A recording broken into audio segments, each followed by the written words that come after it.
With us now, CBS News legal analyst Jack Ford. First of all, the woman who was trying to get help showed extraordinary cool, extraordinary sense of urgency at the same time. Certainly the dispatcher did the job you would want her to do. Right. And that's a tough job for people to do under any circumstances.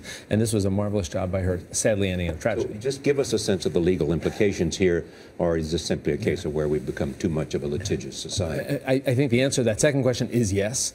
I think when you look at this, clearly it's morally reprehensible. But the real question is then, is there a legal responsibility there? And then is there a legal liability? That depends upon two things. The first is, what's the agreement that this woman and her family had with this home? As we heard before, it was a residential facility, not a nursing home, assisted living. Very different if it was that. So if in their agreement they say specifically, we do not provide emergency medical care, we will get somebody for you, then that could shield them from some problems. Now, the other question is, what's your reasonable expectations? When they sold this, in their sales pitch to this woman and her family, if they say, look, we have wonderful workout facilities, marvelous dining facilities, and we have medical people on site here.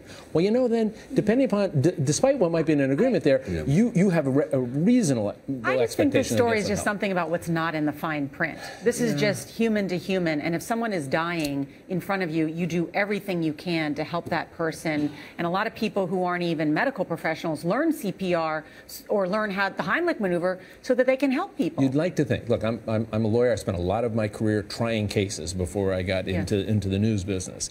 But and even I feel terribly offended by some cases that I see that other lawyers are bringing. But why did this nurse feel like she would be sued or something if she gave this woman CPR? Yeah, she apparently was told as an employee. Now remember, she's in a may well be in a tough position. If she's told by her employers, you cannot do this.